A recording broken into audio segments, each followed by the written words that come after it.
যত যাই রান্না করি না কেন মায়ের রান্নার মতো মজার খাবার কখনোই তৈরি করতে পারি না। মায়ের রান্নায় থাকে ভালোবাসা, যত্ন আর প্লাস দক্ষতা। কাজ করতে করতে ওনাদের অনেক দক্ষতা হয়ে যায়। সেই দক্ষতা তো আর আমাদের রান্না শুরুর দিকে হবে না। কাজ করতে করতে আমরাও হয়তো বা দক্ষ হয়ে যাব। আমাদের রান্নাও একসময় আমাদের সন্তানদের কাছে ভালো লাগবে। যাই হোক, অনেকগুলা কথা বলে ফেললাম। আজকে আমি যেভাবে চিকেন বিরিয়ানিটা রান্না করি সেটাই আপনাদের সাথে শেয়ার করব। রোজ রোজ একরকম ডাল ভাত মাছ তরকারি এগুলাই বেশি বেশি রান্না করি। এই বিরিয়ানি টাইপের খাবারগুলো একটু রিচ আর আনহেলদি। তাই এইসব খাবারগুলো বানাতে যেমন সময়ের দরকার, তেমনি শরীরের সহ্য ক্ষমতাও থাকা দরকার। ওই দিন একটু বৃষ্টি বৃষ্টি ওয়েদার ছিল, মোটামুটি সহনীয় ওয়েদার ছিল, তাই চিকেন বিরিয়ানিটা বানানোর চেষ্টা করলাম যেভাবে বানাই আর কি। সবগুলা মশলা ফার্স্ট টাইম বেটে নিলাম, বেটে কেটে ধুয়ে পরিষ্কার করে রাখা মুরগির মাংসগুলার মধ্যে বেটে রাখা মশলাগুলা, গরম মশলা সবগুলো উপকরণ দিয়ে সুন্দর করে হাতে অনেকটা সময় নিয়ে মেখে, যাতে মশলাগুলা মুরগির গায়ে ভালোভাবে লেগে যায়, এজন্য ম্যারিনেশন করে সুন্দর করে একটা ঢাকনা দিয়ে বেশ কিছুক্ষণ রেখে দেব।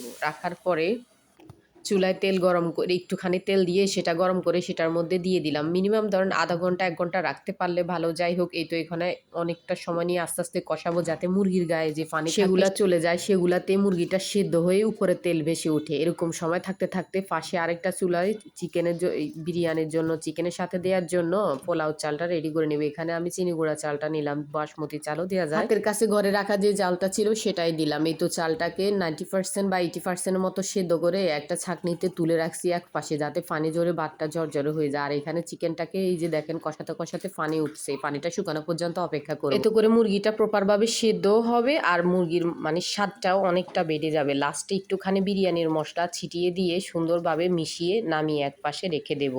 এখানে এক পাশে একটু বিরিয়ানির সাথে পরিবেশন করার জন্য ডিমও সেদ্ধ করে নিচ্ছিলাম। চিকেনটা কষানো হয়ে গেলে এরপর সেদ্ধ করে রাখা পোলাওর চালগুলো দিয়ে দিলাম আর পাশে একটুখানি বেরেস্তা করে নিচ্ছিলাম। বেরেস্তাটা করে তুলে নিয়ে একটুখানি চিনি দিয়ে রাখছিলাম পরে, যাতে মুসমুসেটা একটু ভালো থাকে। বিরিয়ানিতে দেওয়ার জন্য নুন হলুদ দিয়ে সুন্দর করে আলুটাকে একটু ফ্রাই করে নিচ্ছিলাম। আলুও দেবো সেজন্য।